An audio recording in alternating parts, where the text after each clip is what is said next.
I have a very special guest today, my friend Vicenzo. We just got off from the online seller cruise hosted by our friend Carlos Alvarez from the Wizards of Ecom. Shout out to Carlos, obviously. We have something very cool today. I haven't done one of these in quite a long time, I would say, but I met Vicenzo, we were on a cruise, and I was like, bro, we got along so well. He does something different than what I do, and he has tons of knowledge, I'll be honest. But he's a party animal. He's a party animal. I learned from you, man. I learned from you. He's a party animal. So we have to do something. We didn't have a lot of time to pre-plan I'm scared, this. man. But I told my team to get something, and they're like, let's do something that might make us throw up. I know, it sounds kind of crazy. But they bought these Birdie bought beans, every flavor bean based on the Harry Potter game. And you got grass tasting beans, apple, marshmallow, rotten egg, sausage, lemon, soap, tutti frutti. I like tutti frutti. Yeah. There's this one you might like, vomit. Oh my no? God. Okay, he doesn't like vomit, guys. Guess what? On top of that, we gotta be rolling this wheel that you're seeing right now, right? So we're just gonna spin the wheel and we'll read that questions from the queue. I want to make a special shout out to my friend, Mr. Jeff Scolnick. He's our video director today. Yeah. From Cofrancesco. Make sure you follow him. We'll cue him right here. What's the best way? Snapchat? Do you use Snapchat? TikTok? LinkedIn. Professional guy, guys. Professional guys. All right, my friend. Thank you so much for being here. Appreciate it, brother. Pleasure. All right. So, you ready to play this? Let's do it, man. Dude, it's gotta be maybe 20 minutes so people don't get bored. 20 minutes. If you get a vomit, I'm sorry. We can do it. All right? We have done worse things, man. We have. Introduce yourself. Yes. So my name, Vicenzo Toscano, born in Italy, raised in Venezuela, live in London. My background, I'm aerospace engineer. I landed into the Amazon space by mistake. Essentially, I wanted to do some extra cash on the side. Things started to go very well. From there, started to go to events, like masterminds, seminars, things along those lines. And I realized, a ton of people had amazing products, amazing brands, but they were struggling. And they saw me like what I was doing with my products and stuff. And I said, okay, these guys are starting to ask me questions. I see some people already charging, like, why not make some extra money with the knowledge I got? And that's how Ecom was founded. We basically specialize in doing full account management for Amazon and Walmart brands. As of now, we have a portfolio that is a 9-figure portfolio in terms of revenue. We manage over 8 figures in ad spend, and we specialize on everything that has to do from A to Z, like PPC listing, creative, international expansion, like you name it. Whatever you need, we got you. So, okay. Yeah. Question. That's me, man. Question. How good is your photography? Better not be that good as mine. No, right? man. All right, let's go. No, Let's 100% is Jeff, not. that's what I thought, Jeff. That's what I thought. Okay, let's play roulette number 1. Spin it. And number 17. This is for you. Let's see what it is. All right. What SEO and keyword optimization techniques can users use to climb the search ranking as easy as possible? Think of a seller who could be starting out or he has 5 ASINs. Yeah. So I would say the most important thing when it comes to ranking is making sure you have the right keywords on your listing in the first place, right? Hey, give me something yeah, good, bro. I'm gonna do it. Okay, Let me explain where I'm coming from. Okay. So it all comes down to making sure, especially on the title, that you have keywords that not a lot of your competitors have, but at the same time they have a high, basically search volume compared to also the opportunity that you may get in terms of once you get position. So how do we do this? As of now, for example, we use a tool called Data Dive. So shout out to Brandon Young. Shout out to Brandon Young and Anthony Cofrancesco. Yeah, very cool amazing friend. people. Yes, they are. Check them out. So what we're doing is that they have a tool that allows you to analyze the listing ranking juice. The listing ranking juice is super important to make sure that your score as a listing overall have the highest chance to get position on basically that keyword. And that's essential when you're doing a launch, right? Yeah. So with that tool, going back to my introduction about the title, you want to make sure you have the right keywords on your title. Then of course, second place, your bullet points, search terms, and then the A+ description. So when it comes to compare against your competitors, Amazon sees you in terms of a higher listing ranking juice, yes, which is what the tool gives you. And we have seen every single time when we have the highest listing ranking juice, which the tool compares you against, we rank very fast. And then of course you have to push those keywords with PPC, exact match, fixed bids, top placement, and that's it. All those things. Yeah. And very high discounts, because you want to make sure that your conversions are above the average. So then Amazon see, okay, people's really loving this product. How long would you leave those discounts? Forever? For the lifetime of the ASIN? So usually I try to do it within my honeymoon period, so 4 to 6 weeks. So that's usually when we try to be very aggressive with pricing. We want to make sure that when somebody sees your product, even if you don't have any reviews, man, they see a 40% coupon or 30%, 50% reduction. It's a no-brainer. They're going to click, conversion is high, and you get ranked. So, summarize. Titles. He's recommending, obviously, data dive, and then have a coupon. Yeah. Right? Yeah. Okay. And you want to make sure your listing ranking use is the highest against your competitors. Oh, I see. Yeah. To outperform them. Okay. Next question. Oh man, you're getting high digits. All right. Let's see. 15. How do you minimize fees? Give me something, 2 minute, 3 minute tops. Okay, so something that we have found to be very strategic when it comes to fees is to try to re-engineer as much as possible your packaging, okay?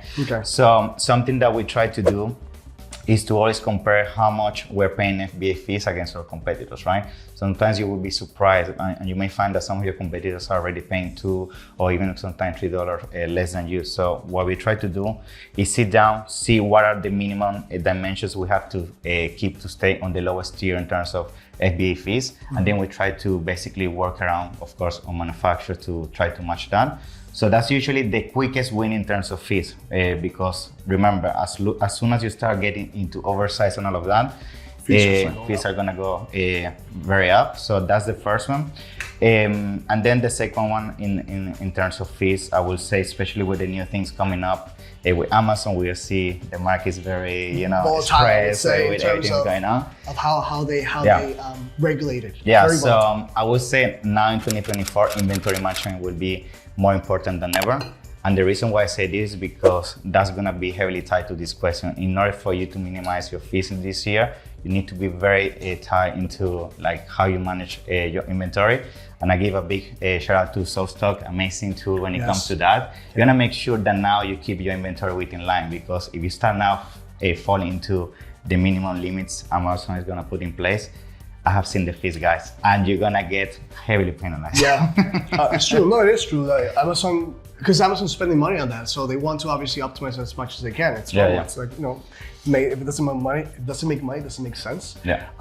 If you guys are interested about SoulStock, I'm gonna leave Jeff's LinkedIn below. You can go out and reach out to him. Yeah. Tell him Rafael from Share Studio sent you, so he can give you a great discount. Something special. Something special.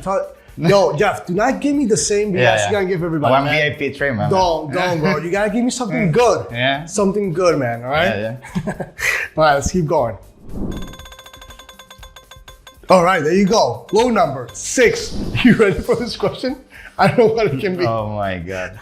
Let's see. So basically, my team said, these are very spicy questions, okay? The low numbers. Low numbers are very spicy questions, and I cannot tell anything about what happened in the cruise. I don't know. Don't make this. Yeah, shout out to Carlos again. Carlos. If you don't want to answer it, you would have to eat 2 or 3 of these Birdie's Bots beans from Harry Potter, right? You don't have to answer them. The question's like, okay, all right. I'm ready, man. 6. Oh, is there a major competitor you secretly admire? Yes, I do. You can say it, you can have the, I'll say one. All right, major competitor I secretly admire is my friend Marknology. The same. Right, Andrew, the same. I was gonna say the same. Andrew, we just had a great cruise. Shout out to Andrew then. Yeah, sure. We just had a cruise. He was there. We shared a whole week with him. It's amazing. And the way you get to know, that's why this event is so cool, because it's not about just learning, which is great. Kevin King was there. Yeah. Kevin, he did a great presentation, amazing presentation. The king. Yes, literally. Guy with so much knowledge, but also dude, we were having cigars with Kevin King. Like mates, very much. Literally. That's what's so cool about this event, is that you actually get to know people. So I compare it. Would you? Oh, you say? I agree. It's Andrew, man. Exactly. In fact, during the cruise, man, even if we are directly competing, because he also do full account management, I was very humble and asking for advice, like what he's doing for some of his internal processes, how he finds clients. He was very open with me, right? I admire this. We had a back and forth when we were at the networking session after the whole thing. That Yes, it was just last day.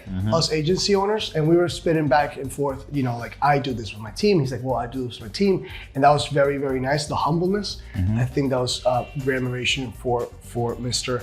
Andrew Morgan. Plus his girlfriend, she's amazing as well. It was super cool, guys. Super cool. All right, spin the wheel again. All right, Oh, no. 8. Oh my God. 8. You like spicy stuff, man? Let's see, spicy 8. If you could rewrite your company's history, what would you change? It's more deep. That's more reflective. I mean, to be honest, I wouldn't change anything because I'm proud of what we have built at Ecom. We have brought significant change to a lot of brands, and I'm so proud of my team. So I wouldn't change any single thing, because if I did, maybe I wouldn't be here doing a podcast with you, man. I'm having this relationship with you. So yeah, I You wouldn't gotta change make me anything. cry, brother. You gotta make me cry. Look at this guy right here, man. All right, let's get the other one. All right, and we got 5. Did we say 5 already? No, we haven't. Okay. Have you ever had to choose between loyalty to a partner and the success of your business? Tell a story. Oh, this is a good one. Jeff, what do you think of that question? Yeah. Have you ever had to choose between the loyalty to a partner and the success of your business? Tell me the story. So I'll tell you mine. Yours. I had the opportunity to go against a service provider that I've been using for a long time. And I decided not to do it because I believe that word is your bond. So I decided not to do it. I did lose money. I left money on the table. But I believe that money is not the end goal in life. The end goal in life is to help each other, other people out. There are some instances that I have had to move forward because I've come up with to the person I know and be like, hey, they're offering me this deal, dude. Like, it really makes sense for me. Yeah. Could you help me get this deal that we have together better? Or, give me your opinion. So I let them figure it out. Yeah. A lot of times they say, dude, like, if it makes sense, it's okay. Like, I don't mind, go and do it. If not, like, dude, thank you for bringing it up, because a lot of people don't bring it up. Yeah. Thank you for bringing it up. Let's work together on this and see. It's like, dude, when you have a relationship with business owners and companies and friends and colleagues in the industry, it's like almost like a little marriage that you have, because the industry is so small that once your name is like tattered, like, it's very hard to bring it back up. Yeah. So I think. Yeah, to be honest, when we were getting started with the agency, something similar happened to me. I remember like a 30 million brand came to us. They wanted to support with full management, specifically PPC. I remember back then I didn't have the bandwidth to take them on board, and that was the reality. And when they came to me, I was saying, okay, based on your size and circumstances, I would, I would recommend this person. And they were starting to talk about, yes, but I heard this and that about this person, blah, blah, blah, and all of that. And I remember like, no man, I really know them, like they're my direct competitor, but I still recommend you to go to them. To make it short, basically they went to this person, they onboarded this 30 million brand. And because of that, man, the relationship with this competitor became huge. Like now they actually also send us business our way. And that thing alone, like I remember back then, like 2-3x my business in a matter of months. So that went basically from being, having that courage of saying, you know what, I'm not ready yet at this stage to onboard this kind of brands, saying to my competitor, and man, it was huge. It created a loyalty that I could have just said, give me the money, because it was big money. But I was honest and I rather, create a relationship and a partnership with another person. Yeah. That's good. All right, let's see what we got. All right, 24. All right, let's read this question. So, what hidden or unexpected fees might I encounter as a seller? So, if there's a seller, let's use a medium tier seller. You're doing $1 million a year revenue, right? Selling in whichever space you want. Yeah. What unexpected fees might this seller encounter at some point that you've known of? Or tell me a story of a seller that encounters something. Yeah, I mean, some of the fees that you will be surprised. Whenever we do all these 7-8 figure brands, they always leaving huge money on the table. They don't really have deal down all the fees that Amazon charges you when they lose your inventory, when it comes to returns, when it comes to all those hidden fees in terms of managing your inventory within the Amazon platform. And usually something I would always advise is like try to use some kind of tool that can allow you to identify that, like in terms of reimbursements. And here, another shout out to Seller Investigator with Jeff here. Guys, you need to use something like that because there's huge money on the table. Like we had this brand, I think it was over 10 million. And he did this audit in terms of trying to figure out all these fees that were not being recovered. And it was a six-figure mistake. Imagine that. Six-figure mistake. Six-figure mistake. So minimum $100,000. Yeah, crazy. He was leaving the table. So, and again, I don't want to get too technical in all the fees. There's hundreds of fees that sometimes even myself, I don't know. You definitely need pros, in this case, like Seller Investigator, to really find like what kind of money you leave on the table, which I can guarantee you there's always something you leave.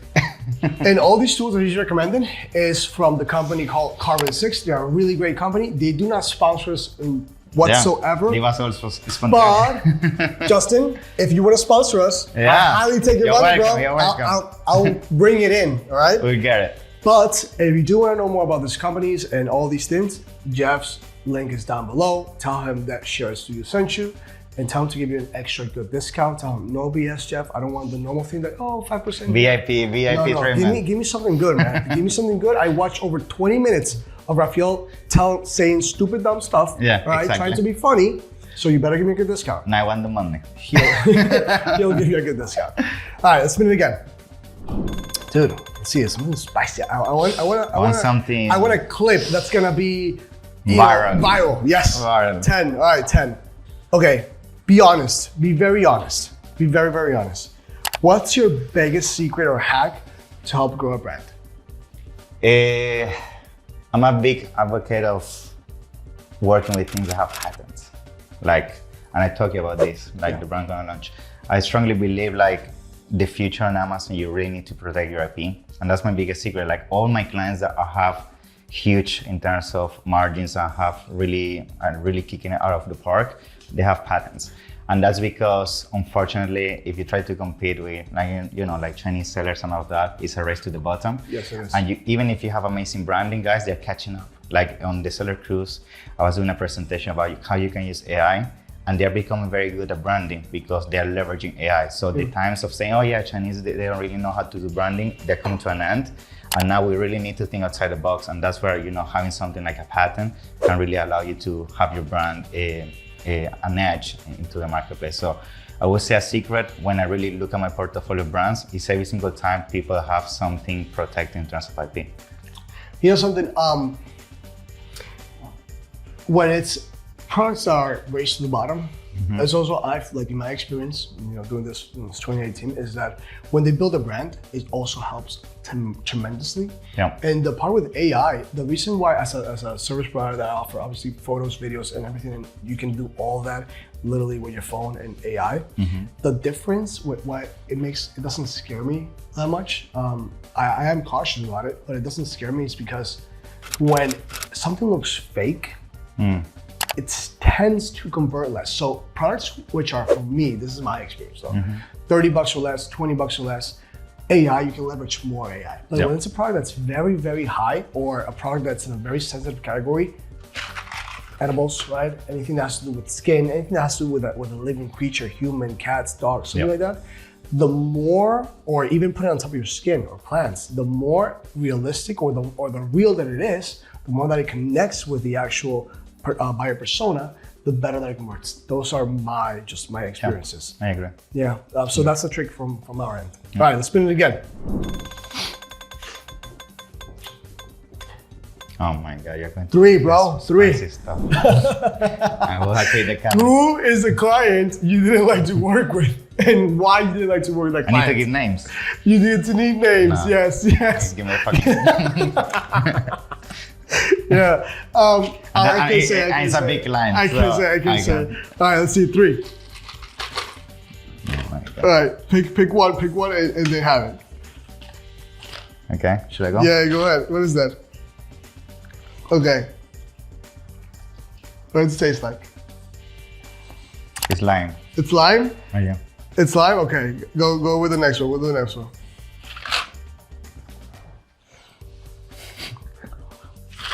Oh, there's a lot. What color was that? Red. It's red? What is this? Like, what does it taste like? Like strawberry or something like that? No, it's called cinnamon. No, or earthworm. One of the two. All right, what's that one? It was supposed to be one candy, man, but I'm doing this for you. No. You know? This is gonna be interesting. Try that one. No? Nothing? It's supposed to be black pepper. Yeah. No, I no like, black I pepper? like pepper. Guys, whose brand is this? Birdie's Spots. Come on, guys, you have to make it more powerful. Last one. That was good, actually.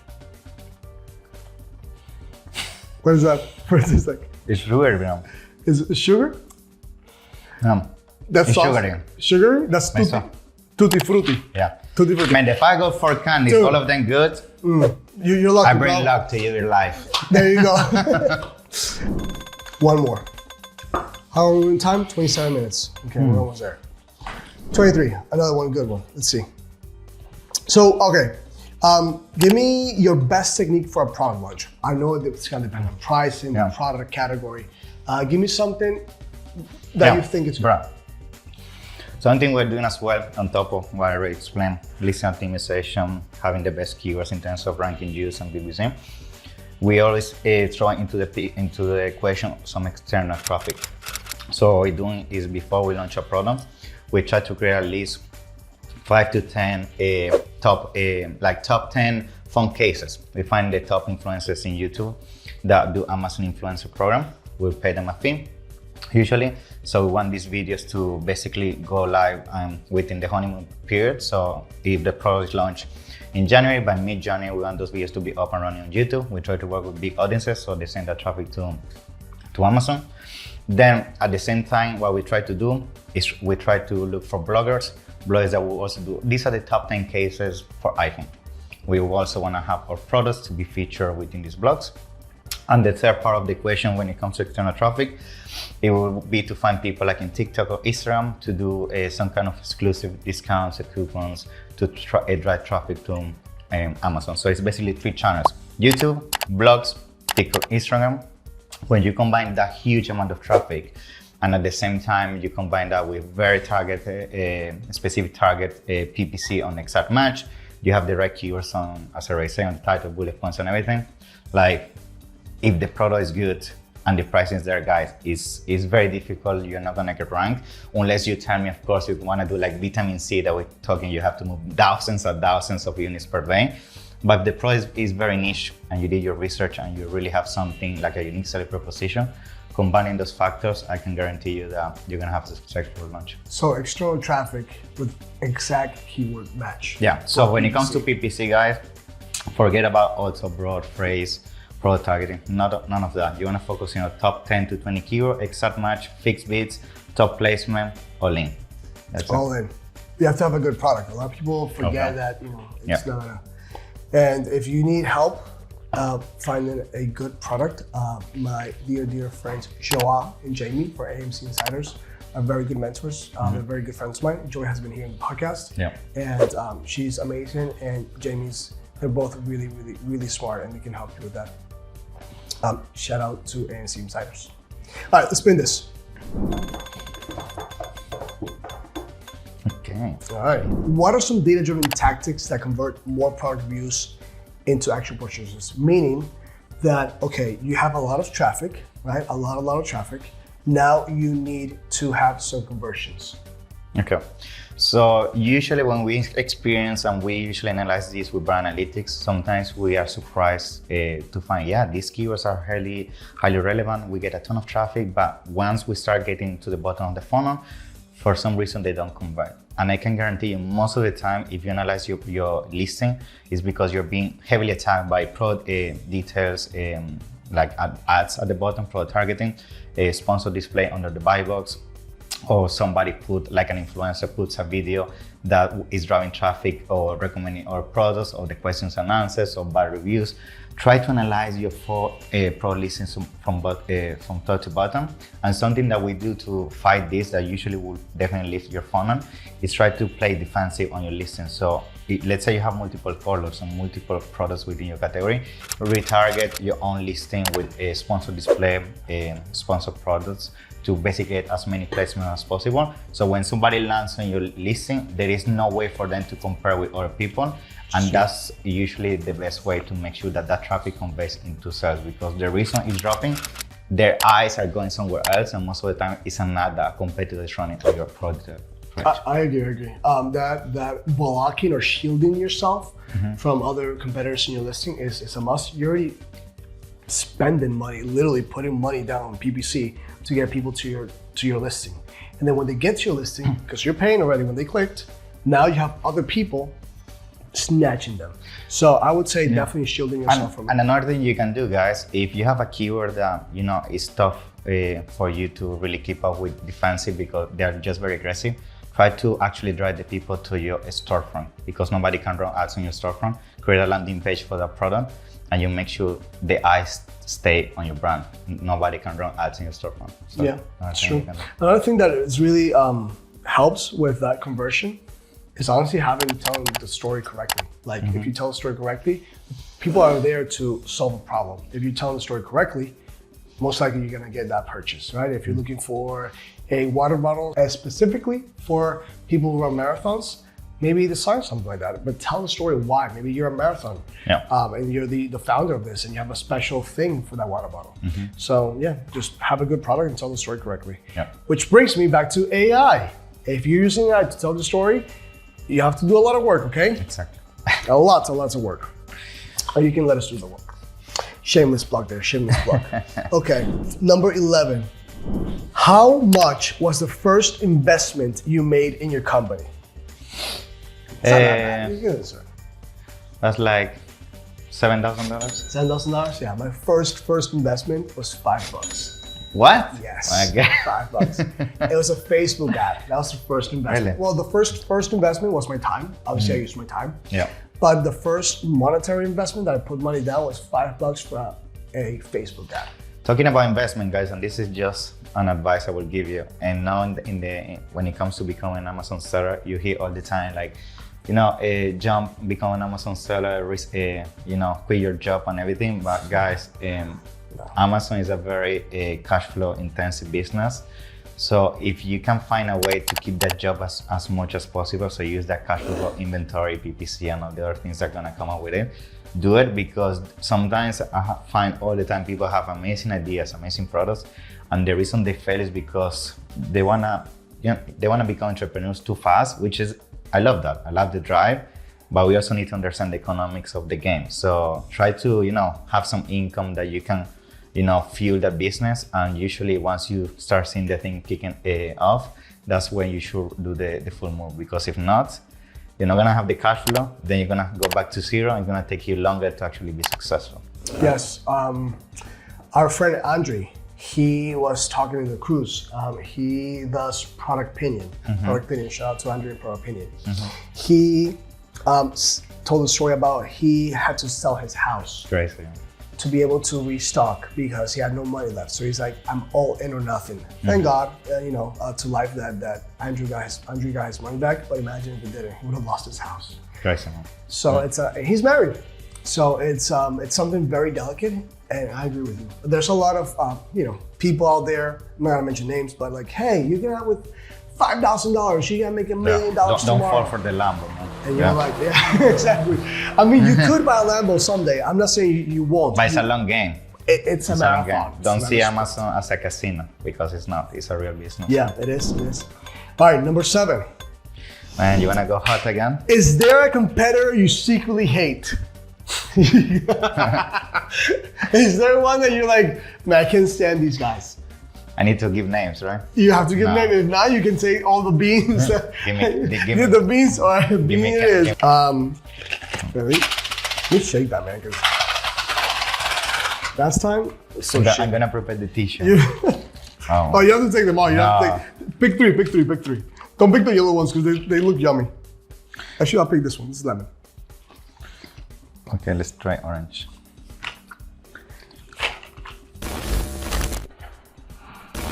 Rotten too. It's the egg. That's vomit. The orange. No, yeah, that's vomit. That's a good one. You can spit it out. You can spit it out. All right, spin that. Okay, this is a good one because you like PPC, but it's gotta get you outside the PPC space. Beyond PPC ads, what are some creative and cost-effective strategies to drive traffic to your listing? Beyond PPC. Beyond PPC. So yeah, the first thing I mentioned, like YouTube, blogs, social media, that works great. Another thing you can test is very cost-effective. We all know we always mention Google Ads, and that's great. The thing with that is like sometimes the CPC is very high in certain keywords. And what we have found as a hack to basically try to bring traffic by a lower CPC is run ads on Bing, right? Because usually the default browser for Windows, and usually CPC tends to be cheaper because everybody goes by default to Google. So that's a cost-effective way. Something that usually works a lot with Bing is products that are usually within an avatar of people that is in between 45 to 75, because usually the older people is, of course, the less tech savvy they get. And usually they end up using just, the browser that comes by default. And that could be a quick win for you to run ads on those platforms. Some people will only put like, yes, I need Cat litter. Yeah, exactly. Boom, boom, on Bing. They don't even go to Amazon. You run ads in there, and that usually tends to be much cheaper in terms of CPC. And that's a trick we use. Another little trick that we use is literally run ads on social media that not a lot of people think of. Like Reddit, Pinterest. Pinterest Is great, man. Right, It's cheaper than my experience, at least. It's very cheap. Facebook and very Instagram, the Meta, basically. Another hack that we use is literally just community building. Like it does take a long time, but once you have a community in place, maybe you're a marathon runner and you've been doing it for a long time. There's a lot of people who don't even know the breath work that it takes to run a marathon. Yeah. You start creating a community like that. Once you have your product ready, your marathon-proof water bottle, boom, you can bring that in, Yeah. Another thing that we also did with a client that sells yoga products, we went into this Facebook group that had hundreds of people that do yoga, and they had a big budget. So what we did is like, for everybody in this group, guys, we're just launching this new product. Of course, we got approved by the owner of the group. And we say, if you guys can, spread the word, become a brand ambassador. And we just gave them a $50 off to a yoga studio in LA. And the word spread, right? Like That's crazy. Good. $50 to every brand ambassador, and people started to love the product and went viral. That's good. All right, we're spinning that wheel again, bro. We got number 2. What is that? Oh, name your biggest client and how much money she or he or they, you never know, have made with you or for you. With you. Don't name the client. I can't tell how much, but don't name the client, but you have to eat one. You have to eat soap. Soap is not that bad. The blue one. The blue one. You've eaten soap before, bro. You seem like you've been hungry in your life and you have nothing to eat. What the fuck is that, soap? Yeah. No, bad soap. How much did the client make? So with us, Revenue, obviously. You mean in profit? Or No, revenue. So our biggest client, like 22 to 24 million. Nice. Biggest client so far? 100 plus. Yeah. Very good. Can't name the client, obviously. Jeez. To sign in, when you work with people like that, you have to sign NDAs. Yeah, of course. All right, cool. That was 4, right? Yeah. And that was the other one. All right. Boom, boom, boom, boom. 28. How good is it to invest in premium A+ content? I mean, in terms of the conversion uplift you may get, right?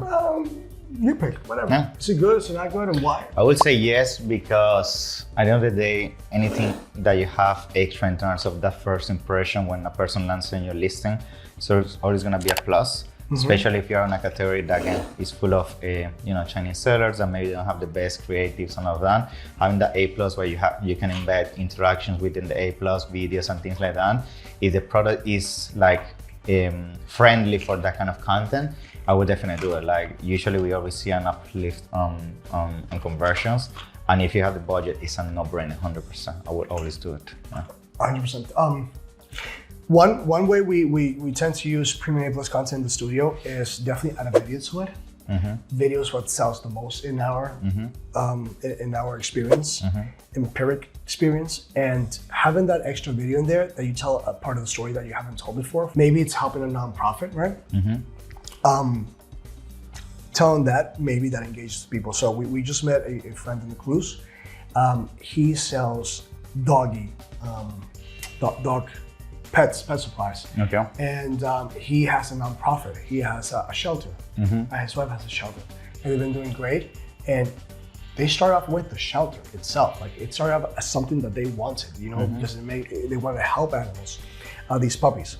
So having that, something in there, or maybe you don't have a shelter. Maybe it's because you're a mom and the baby, when the baby did his necessities, maybe it made a mess and you decide a new product, but you tell that story. So telling the storytelling, humans have said it since cave times, right? Yep. So the best way for us to use, obviously you have the carousel, you have the hotspots, you have all these things. But for us, videos, it's a little bit more expensive because there's another video you have to do now. But if you're making the minimum, if you're making good money, invest it back into your business. No-brainer. Yeah. All right, eliminate this one. We got like one more left or two more left because we have to go because it's been a long time. 12. All right, 12. Let's see what we got. Okay, this is a good one. You have to say this one. This is a good one. All right. Which or what is the dumbest spend that you make in your business? Dumb. Yeah, like why did I did that? That's a good question. Me is probably higher than some people. I'm just kidding. I mean, to be honest, yes. Sometimes. Some hires, sometimes the dumbest spends. No, I think to be honest, yeah, I can remember now. So the dumbest spend we did. So essentially, I bought laptops for the whole team. Okay. And there are some internal processes and things we're using that were, Windows friendly that were not for Apple. Right? And you bought Apple for everybody. Yeah. that falls into the category. It was like a for 10K, sure 10K plus mistake. Yeah. For sure, that was a bad investment. For sure. Were you able to flip them at least? Yeah, I flicked them, Okay. but I still lost one. Yeah, of course, obviously. Jeez, no, that sucks, man. Number 25. Can I negotiate lower fees with Amazon based on my sales volume or product category? Is there a way you can negotiate with them, or is it just a flat-based thing? Not In your really. opinion? All right. Yeah, I mean, we haven't found You anything can't. like that. I mean, unless, yeah. Mr. Scolnick Maybe has Jeff- had experience. yeah. He's gonna come through here. Yeah, you wanna go? Gonna share the trick? So I did find out recently that you can negotiate or request from Amazon to lengthen your credit on PPC. Oh yeah, I Yeah. yeah, That's all I got. yeah. I mean, that's a win because it's cash flow, and cash flow is Yeah. king, man. So, Yeah. yeah, good. I don't know the secret to it, but you just gotta keep asking, I guess. Yeah, so they extend the period of when you pay. I do have so this is, I can't say who it is, but my brother has a friend that works in Amazon, and this friend is an engineer in the Amazon department for coding and a lot of things. He's actually very high level. And the guy said that there are certain brands, I can't say the brand because they might link it up to him, but it's a big brand in the sports, moves hundreds of thousands and millions of dollars through Amazon, and they actually do. He didn't tell me exactly what, because obviously, but they do have like special treatment and Yeah, they do. specialty fees and things like that for them. But you have to be like really, really, really big. And obviously, if it makes money, it makes sense for them. Like, why wouldn't they want to do that, you know? Yeah. I mean, thinking about that, I did consulting for billion plus brand. And yes, they have some, you know, like premium placements and yeah. They have a lot of things. They do. But we're talking the $1 billion league, like big ass companies. Yeah. All right, another one. Thank you, Jeff. Thank you. Jeff Scolnick, everybody. All right, one more. 14. Oh, this is easy. Yeah. FBM or FBA? FBA. I mean, all depends. it depends. I mean, usually I try to have both because I want to avoid at all costs to go out of stock. So I always will have inventory on a 3PR. So if by any chance my FBA, you know, go out of stock or something happens with inventory with Amazon, then my FBM offer will kick in, right? So that's usually a no-brainer. It's very easy to do. Always have some stock outside of Amazon as a backup. Yeah, 100%. We actually do it like that, but sometimes we miss on that. What's the biggest investment you made on your business for it to achieve success so far? And maybe like consulting or something, advice? I don't know, it could be whatever you want, but it got you to another place. So I pay a business coach. Price. Let's ask about price. 25K. 25K? Yeah. I can consult you, bro, for 5K. Jeff can consult you 5K as well. Yeah. No, for real. Well, that's good, man. Yeah. How much? Yeah, 25. 25. Who? I can't tell. Then you have to eat up on your shit. Come on, let's go. Let's go. Because I have to sign NDA. Okay, let's see what you got. Let's see what we got. Let's see what we Man, got. I haven't tried the green one. The green one? Let's try it. This green, what is that? That's grass. Yeah, it's grass. It's not bad. Ah, bro, it's grass. We ate. I'm a cow. You're a cow. All right. One more. Jeff, you got 5 options. Jeff, you got 1, 4, 21, 22, or 26. You choose. One, all the way. Spice it up. 1. How much money did you make last year? Come on, bro. Don't lie to us, man. We're going to find out if you lied to us. Believe me, Jess has all the databases. And you use all his programs, so he knows. 7 figures. 7 figures. Okay, wait. 1 million, 2 million, 3 million, 4, 5, 6. Give me a range of these between 5 and 6? Between 1 and 5. Between 1 and 5. Okay, between 1 and 5. So my friend Vicenzo is very successful, as you can see. Thank you so much for being here, my friend. I appreciate it. Thank you so much. I appreciate it. Yeah. So next time, guys, if you do need any contact, Francesco's gonna leave all his information down below in the comments, and we'll leave it below. If you need anything from him, please reach out. Tell him that Rafael sent it so he can give me a commission out of the $1 to $5 million he's making. And until next time, guys, thank you so much for watching.